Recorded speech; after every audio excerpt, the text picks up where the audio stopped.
Aw tulo bɛ adamadenya ani yiriwa radio-so HDFM de Mankana. Ni aw ka kunnafoniw ye bamanankan na. Alamɛbaw ani yantuma ayo bisimila buna adamadenya ani yiriwa radio-so HDFM don kibaru kɛnɛ kanana bi don kibaru kunnafoni na bakurubaw la anata gawkaw feno u ka projet min be ni abe wele ko Inter SOS a kɔni ye baɲumankɛ tɔn caman fara ɲɔgɔn kan waasa ka jɛ ka hakili jagabaw kɛ ana kuma kan bi don kibaru kɔnɔna na ni o tɛmɛna ka bɔ yen nɔ wulikajɔ belebeleba o kɛra segukaw kɔni feno waasa maa minnu kɔni be ni u ka wulikajɔ kɔni kɛlen do ka sigidaw lakana dɔ bɛ se ka fara u ka wulikajɔw ka cogoya min na ninnu de ye bakurubaw ye dɔwɛrɛ b'an bolo ka fara minnu kan sɔɔni an bɛna walawalaliw kɛ a y'aw danse don kibaru kɛnɛ kanana na. Aw tulo bɛ adamadenya ani yiriwa radio-so HDFM de Mankana. Tibarikala a y'aw bisimila ko kura don kibaru kɛnɛ kanana na i n'a fɔ an bɔra k'a fɔ kunnafoni daminɛw la cogoya min na an bɛ taa gawkaw fɛ yen nɔ baɲumankɛtɔn min bɛ ni a bɛ wele ko Inter SOS min ye kununko tarata desanburu kalo tile 9 san 2025 a ye jɛkulu caman kɔni kafo ɲɔgɔn kan min bɛ tali kɛ baɲumankɛtɔnw ka taa fara jamanadenw ka lafasa jɛkuluw kan ninnu bɛɛ lajɛlen kɔni sigira ni ka hakili jagabɔ kɛ u ka projet kan n'an ko a ma ko partage waasa ka se ka fɛnw kɔni jate minɛ min kɔni bɛ baaraw jɛ donna nataw la o bɛ se ka fara o ka cogoya min na ani wulikajɔ min kɛra ni olu ɲɛna ka se ka olu bɛɛ lajɛlen kɔni fɛsɛ projet in ale kɔni baara b'a la kɛ cogoya min na ka se ka hakilinaw kɔni boli o nɔfɛ min kan ka yɛlɛma o ka se ka yɛlɛma ɲɛta baara o ka se ka jidi donna nataw la an ka lasigiden min bɛ gawkaw fɛ yen nɔ Sumayila Sagara a baaraw bɛɛ lajɛlen kɔni kɛra ale sigiden ɲɛnɛ ale de ye kibara lase. An bɛ taa segukaw fɛ yen nɔ fɛn min ye wulikajɔ belebeleba o kɔni kɛra ni ka jɛkulu caman kɔni dalajɛ ka se ka hakili jagabaw kɔni kɛ kɛrɛnkɛrɛnnenya la jɛkulu minnu ka wulikajɔ kɔni ɲɛsinnen don ka jamanadenw olu kɔni tanga fɛn min ye u kɔni farala ɲɔgɔn kan ka taa se maa minnu ni olu fana bɔra u sigiyɔrɔw la ka na u kun kalifa an ka jamana kɔnɔna na ani maa minnu bɔra jamana wɛrɛw la ninnu bɛɛ lajɛlen ka fara u jatigiw kan o bɛɛ de farala ɲɔgɔn kan ka se ka hakili jagabɔ in kɔni kɛ sigi in senfɛ jɛkulu minnu kɔni nana nin kɛnɛ in kan musaka kɔni dira u ma min ye sɛfɛwari 12 bɔ ɲɔgɔn kɔ o de dira a jɛkulu kelen-kelenna bɛɛ lajɛlen mɔ waasa u bɛ se ka wulikajɔw kɛ u ka sigidaw la ni ka jamanadenw kɔni la faamuya nin kɛkun de ye ka se ka min ye jamanadenw ka dɔ fara u ka jijaw kan u ka sigidaw kɔni tanga waasa donna nataw la yiriwa o bɛ se ka kɛ cogoya min na Saran Kulubali HDFM tɔgɔ la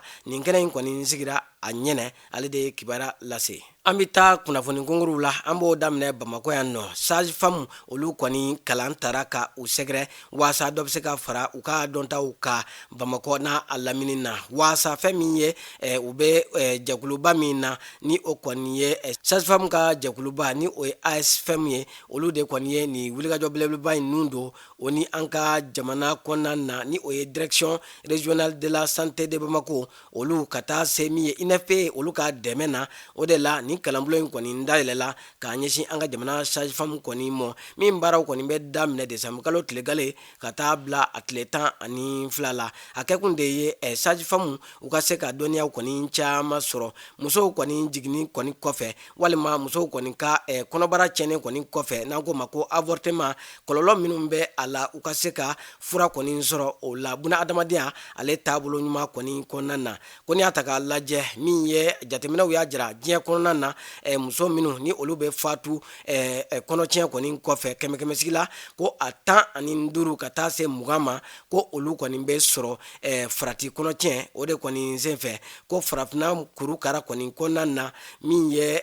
muso 5 million bɔɲɔgɔn ko olu de kɔni donna farati kɔnɔtiɲɛ kɔni na min ye nin waati laban kɔni kɔnɔna na o la sa ni maa ninnu kɔni kalalen kɔnɔtiɲɛ kɔfɛ fɛɛrɛ minnu kan ka kɛ waasa ka se ka dɛmɛ don u mɔ o na kɛ sababuya ye donna nataw la ka ni caman kisi an ka jamana kɔnɔ. an bɛ taa jɔyilakaw fɛ yen nɔ min ye denmisɛnnin ɲɛmɔgɔ maa mugan bɔɲɔgɔnko bɛ kalanbulon dayɛlɛla ka ɲɛsin mɔ desanburukalo tile 9 san 2025 min ye tile 2 kalanbulon ye min kɔni nun donna plan international mali maaw kɔni fɛ a kɛra tile 16 wulikajɔ min nun donna an ka jamana kɔnɔna na o kɔni hukumu kɔnɔna na waasa ka se ka bogotigininw olu ka hakɛ bɛ se ka tanga cogoya min na gɛrɛntɛ ani tɔɔrɔjugu min bɛ ta ka bogotigininw ni musolakaw kɔni sɛgɛrɛ o bɛ se dabila an ka sigidaw la cogoya min na o de kɔni hukumu kɔnɔna na ni baarabelebeleba in kɔkɔrɔma donna jɛkulu caman fɛ an ka jamana minisiriso min bɛ ni o ka wulikajɔ ɲɛsin bɛ musow den ani denbaya tangali mɔ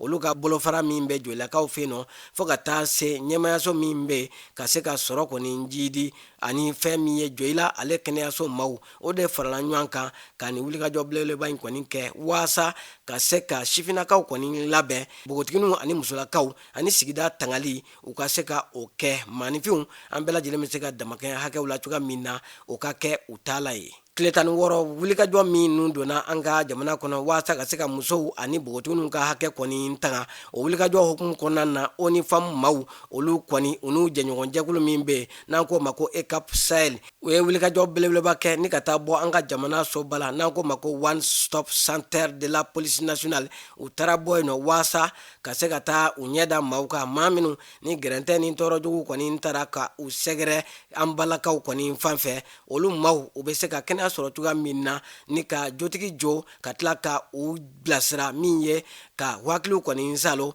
hakiliw bɛ se ka sigi cogoya min na donna nataw la ni kɛnɛ belebeleba in kɔni kana na min ye ONU Femmes olu kɔni ka lasigiden min bɛ an ka jamana kɔnɔ a y'a ka nisɔndiya kɔni jira ni ka jira k'a fɔ fɛn min ye ni maa ninnu ka olu kɔni bilasira ni ka gɛrɛntɛjugu ani tɔɔrɔjugu min bɛ ta ka musow kɔni sɛgɛrɛ o wulikajɔ ko olu kɔni na jija o la sanga ani waati an ka jamana kunnafoniw kɔfɛ an bɛ taa kɔkan jamana an bɛ taa o kibaruyaw la min ye Sudan jamana an b'a daminɛ o la ko an bɛ waati min na ko sisan ko kɛlɛ kɔni a ɲagan bɛ Sudan jamana na ko kɔni kɛlɛ don sababuya ye ni ka fɛn min ye tɔɔrɔjugu ani gɛrɛntɛjugu ta ka Sudan jamanadenw kɔni sɛgɛrɛ o de la IRC maaw olu kɔni ye wulikajɔ kɔni sabati ni ka tabale kɔni gosi ka ɲɛsin diɲɛma bɛɛ lajɛlen ma ko maaw kɔni ka wuli k'u jɔ waasa ka dɛmɛ don Sudan jamanadenw kɔni mɔ ko ɲɔgɔn tɛ ko Sudan jamanaden miliyɔn caman de bɔra u sigiyɔrɔw la ni ka taa fan wɛrɛw kɔni fɛ ko kɔngɔjugu ani minɔgɔjugu ko kɔni kundalen don Sudan jamana kan.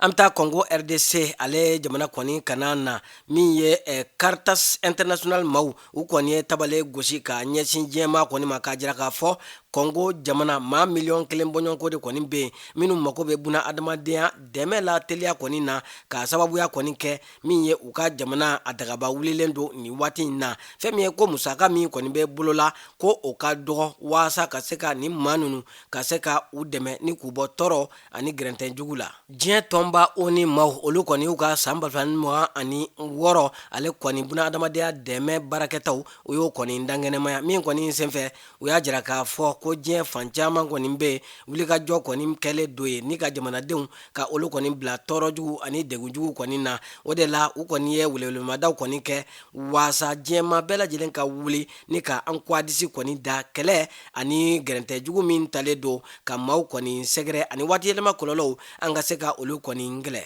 An bɛ taa Ukraine jamana kan diɲɛ tɔnba ONU kɔni ye a jira k'a fɔ Ukraine jamana an bɛ waati min na ko sisan buna adamadenya dɛmɛ jɛkulu kɔni ye a jira ko min ye jamanaden kan na bilalew ko an bɛ waati min na ko sisan ko gɛrɛntɛ ani tɔɔrɔjugu talen do ka u sɛgɛrɛ barisabu fɛn min ye ko kɛlɛ o kɔni kɛlɛ do a sababuya ye diɲɛ jo sariyaw olu bɛɛ lajɛlen kɔni b'a la ka sɔsɔ Ukraine jamana ale kɔni kɔnɔna na ka sababuya kɔni kɛ maa minnu bɛ ni seba tɛ olu kɔni ye kɛlɛ b'a la ka dadigi kɛ u la su ani tile o de la ONU ale kɔni ye welewelemadaw kɔni kɛ waasa hakili bɛ se ka to jamanaden kan na bilalenw na cogoya min na. An lamɛnbaaw an b'aw bɛɛ lajɛlen fo ka bɛɛ lajɛlen walimadɔ kibaruya minnu tun bɛ an bolo buna adamadenya ani yiriwa radio so HD FM sanfɛ o de tun ye ninnu ye an b'aw fo a ka ladiriya la maa min tun bɛ kuma barani na o ye Idrissa Badimi ye min tɛgɛ bɛ nɛgɛw la o ye Salimu Jwara ye a k'an bɛɛ donna nataw la.